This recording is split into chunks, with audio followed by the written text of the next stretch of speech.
La synergologie est la discipline qui nous permet d'interpréter les gestes et postures du corps. Élodie, est-ce que tu peux me dire si aujourd'hui il est réellement possible pour nous de tous les interpréter? Oui et non. En fait, ce qui est important de comprendre, c'est que tous les gestes ont une fonction.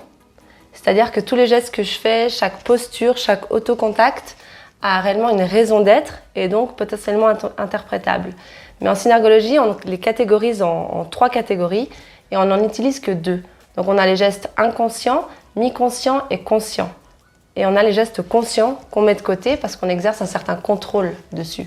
Très bien. Et peux-tu me donner un exemple d'un geste inconscient, par exemple, qu'on peut interpréter? Oui, donc les gestes inconscients, c'est des gestes dont on n'a pas conscience et donc c'est pas possible de les contrôler. Par exemple, la dilatation de la pupille. On a aussi des mouvements furtifs, par exemple de la bouche ou des sourcils, sur lesquels, parce qu'on n'a pas de contrôle, ils sont révélateurs de notre pensée profonde. Est-ce que tu peux m'expliquer si tous les gestes sont universels? Quand je dis ça, j'entends que est-ce qu'on va interpréter les gestes d'un Canadien de la même manière qu'on va interpréter les gestes d'un Sri Lankais, par exemple? Alors, en très grande partie, oui. La plupart de nos gestes, en fait, ils ont une logique cérébrale. Ils viennent de notre cerveau. Et donc, à partir du moment où on est constitué de la même manière, on aura les gestes qui vont avoir la même interprétation. Mais on a une certaine catégorie, les rites, qui sont spécifiques à chaque culture et qui sont fonction de notre apprentissage. Ils sont plutôt rares et on les met de côté. Peux-tu me donner des exemples de rites, du coup, qu'on ne va pas prendre en compte en synergologie? Un rite, ça va dire, par exemple, il y a des personnes qui vont dire « Ah, hier, c'était comme ça ». Donc ça peut vouloir dire c'était super, c'était génial, mais ça peut vouloir dire aussi c'était 0. Donc là, c'est vraiment quelque chose de culturel. Et en plus, c'est quelque chose que sans le geste, on ne comprend pas ce que ça veut dire. Si je dis simplement hier, c'était comme ça ne veut pas dire grand-chose. Donc c'est un geste qui vraiment remplace en plus le verbal. D'accord. Donc c'est-à-dire que on peut interpréter les gestes inconscients et mi-conscients de toutes les personnes dans le monde de la même manière. Oui. Et les gestes conscients, comme on les met à l'écart, même s'ils diffèrent entre les cultures, ce n'est pas grave. C'est ça. D'accord. Est-ce que c'est nécessaire de connaître tous les gestes pour pouvoir les interpréter? Parce que je pense qu'il y en a quand même beaucoup. Oui, aujourd'hui, il y en a beaucoup. On en a 1250. Mais non, il n'est pas nécessaire de tous les connaître. Simplement, par exemple, en connaissant les 9 positions de chaise, on aura déjà des informations qu'on a dans presque chaque interaction.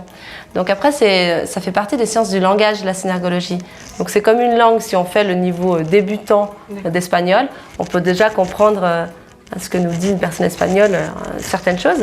Et puis plus on avance, plus on connaît de gestes, et plus on va avoir de finesse dans notre interprétation. Pour revenir sur l'interprétation, est-ce que vraiment tous les gestes sont interprétables? C'est-à-dire que là, si j'ai envie simplement de me gratter, est-ce que ça veut forcément dire quelque chose? En fait, le corps, il suit un principe qui est l'homéostasie. Ça veut dire qu'on est programmé pour survivre et on ne va pas utiliser de l'énergie dans le vide. Donc tous les gestes qu'on fait, ils ont une raison d'être. Et puis, pour en revenir au fait de se gratter, on peut se gratter et c'est soit interprétable. Par exemple, je me gratte la tête, c'est parce qu'il y a un problème qui est compliqué, je me sens impuissant à trouver une solution. Mais ça peut être aussi parce que j'ai de l'eczéma, je peux avoir une piqûre de moustique, des poux ou autre. Et parfois, c'est pas facile en fait de l'observer. Et donc, c'est pour ça qu'en synergologie, on a un deuxième pilier qui est fondamental, qui est le questionnement. Ça veut dire que quand on observe quelque chose, on va forcément arriver à un pilier supplémentaire qui va être de valider ou invalider notre observation par le questionnement. D'accord, donc on va vraiment avoir une interaction avec la personne pour pouvoir valider ou non ce qu'on interprète. Oui. D'accord. Mais sauf problème, on va dire, dermatologique, tous les gestes et toutes les micro-démangeaisons ont une fonction et ont donc une interprétation. D'accord, donc là, si par exemple je me gratte la tête, quel type de questionnement tu vas avoir avec moi? Ça va dépendre un petit peu du sujet, mais je vais essayer de savoir si c'est la tête, parce que la tête, ça veut dire que quelque chose est compliqué. Je vais essayer de savoir si le sujet, s'il y a une difficulté pour toi par rapport au sujet dont on est en train de parler ou par rapport à quelque chose qui pourrait avoir traversé la pensée à ce moment-là. D'accord, donc là tu vas plutôt basculer sur, on va dire, l'art du questionnement et avoir les bonnes questions en fonction de toi, ce que tu interprètes. Oui, et puis ce qui est important, c'est de voir la nature du geste. Donc quelqu'un qui se gratte vraiment, on peut observer quand il y a quelque chose que la micro-démangeaison elle est un petit peu différente. Puis aussi un niveau de timing, une question de timing. Ça veut dire que si moi je suis en train de te poser une question que moi j'estime peut-être potentiellement complexe, je serais moins étonnée de voir qu'à ce moment-là, précisément, tu as une micro-démangeaison. Ok, donc le danger, on va dire un petit peu, c'est d'interpréter sans vraiment derrière avoir le questionnement pour avoir la bonne interprétation. Une personne qui va regarder un geste et qui va conclure quelque chose, elle ne fait pas de la synergologie. S'il n'y a pas le questionnement, c'est pas de la synergologie. Est-ce que tu peux me dire quelle est l'erreur d'interprétation qu'on fait le plus couramment aujourd'hui ? Alors, l'erreur la plus courante, c'est de penser qu'une personne qui ne nous regarde pas dans les yeux, elle manque de sincérité. Et ça vient en fait de notre enfance. Souvent, on nous disait « Regarde-moi dans les yeux, est-ce que c'est toi qui as fait cette bêtise ?» Donc, c'est quelque chose qui est conditionné en nous. Et en réalité, c'est plutôt le contraire. Parce qu'on remarque que le menteur, il a besoin de vérifier s'il est cru. Et donc, il a un regard, on appelle ça la focalisation active, il a un regard assez intense. Et très souvent, il regarde dans les yeux, ou du moins, de temps en temps, il jette des coups d'œil pour observer si vraiment il est cru ou s'il n'est pas cru. Donc la synergologie peut nous permettre de détecter une vérité et un mensonge ? Oui, donc on a tout un module par rapport au mensonge et on obtient d'excellents résultats. On ne saura jamais à 100% si la personne ment ou est sincère, mais on a tout un modèle qui s'appelle le modèle Accord qui est trop complexe pour expliquer comme ça en interview. C'est minimum une demi-journée, voire une journée de formation pour avoir des bases qui soient fiables sur le mensonge-vérité. Super. Tu m'en as cité 2-3 dans notre échange, mais est-ce que tu peux me résumer les avantages vraiment à être formé à la synergologie ? Alors les avantages, en fait, le but de la synergologie, c'est d'améliorer la communication. Donc l'avantage, il est là, c'est d'améliorer sa communication dans l'ensemble de ses interactions, que ce soit dans le privé ou dans le professionnel, et c'est même d'apprendre à se connaître soi-même, en observant son propre langage corporel. Le fait d'interpréter, de mieux comprendre son interlocuteur, on va forcément mieux communiquer avec lui. Oui, parce qu'on va savoir à quel moment il comprend ce qu'on dit ou il ne comprend pas. Est-ce qu'il nous écoute, il ne nous écoute pas? Est-ce qu'il est intéressé ou pas? Est-ce qu'il y a quelque chose qu'il n'a pas envie de nous dire? Est-ce que c'est parce qu'il n'a pas envie de le dire? Ou est-ce que c'est parce qu'il n'arrive pas à le dire? Donc on va avoir toutes ces informations-là et on va pouvoir, on va adapter notre communication à ce qu'on est en train de voir en interaction, en live. Donc la synergologie, c'est vraiment une discipline qu'on utilise sur le moment, en live, pour changer notre communication. Élodie, depuis que tu es diplômée en synergologie, est-ce que tu as tendance à utiliser souvent la synergologie auprès de tes proches dans ta sphère privée? Alors, je vais en tout cas jamais le faire de manière consciente, mais c'est vrai que c'est difficile de fermer les yeux et de ne pas voir certains signaux qui vont arriver pendant les interactions. Et je dirais que c'est plutôt quelque chose de positif parce que ça va me permettre de voir quand mes proches vont bien ou moins bien. Je vais pouvoir voir s'il y a un sujet dont ils ont envie de parler ou pas envie de parler, s'ils ont une rancœur sur quelque chose ou voilà. Donc je dirais que c'est très bénéfique dans la vie de tous les jours aussi avec les proches. Tes proches sont au courant que tu es synergologue. Est-ce que dans la sphère professionnelle, tu as partagé cette discipline?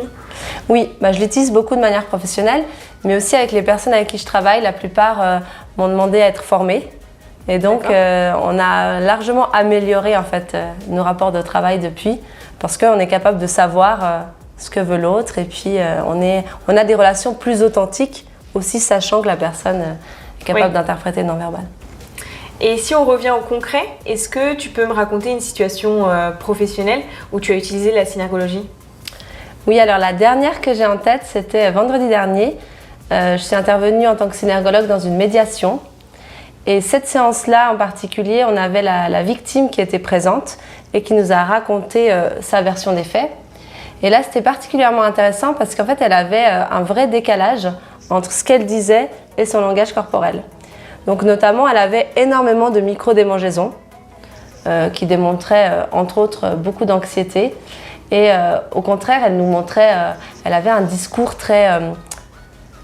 elle disait que rien n'était grave, que pour elle c'était ok, elle acceptait certaines conditions de la médiation. Et finalement, avec le non-verbal, j'ai pu m'apercevoir qu'il y avait des choses qui la mettaient très mal à l'aise. Elle avait beaucoup de peur, beaucoup de colère. Et on a pu changer les termes de la médiation pour que ça lui convienne au mieux. Et également, ce que j'ai pu observer, c'est qu'à la fin de la médiation, elle n'avait pas terminé de livrer tout ce qu'elle avait à livrer.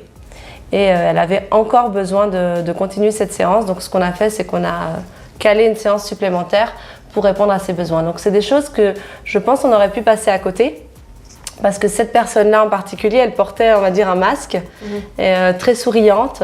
Et c'est pas facile, hein, intuitivement, en tout cas ça n'a pas été le cas des autres personnes présentes, de se rendre compte que la souffrance était beaucoup plus forte que ce qu'elle voulait bien admettre par le verbal. Et aujourd'hui, quels sont les prochains défis pour la synergologie ? Alors il faut savoir que la synergologie, ça fait une dizaine d'années qu'elle a atteint une très belle maturité et que ses fondements sont solides et fiables. C'est notamment les neurosciences qui ont permis de valider certaines de nos observations. Et puis donc aujourd'hui, on va dire que le défi, c'est d'amener cette discipline dans le monde professionnel. Donc petit à petit, on est en train de former des personnes, que ce soit dans le milieu médical, de l'enseignement, de l'accompagnement thérapeutique, psychologue, coaching, etc. Également dans le monde judiciaire, pour que la société, en fait, elle bénéficie de ce savoir. Donc je dirais que le plus grand défi aujourd'hui, c'est celui-là. Bon, moi, ce que je retiens en tout cas, c'est que c'est un réel pilier de compréhension dans nos interactions et que vraiment, ça peut faciliter notre communication et puis notre posture aussi envers nos interlocuteurs. Oui, puis bon, on connaît l'importance de la communication entre les personnes. On a beaucoup de gens aujourd'hui qui se sentent incompris. On a beaucoup de problématiques qui viennent à cause de la communication.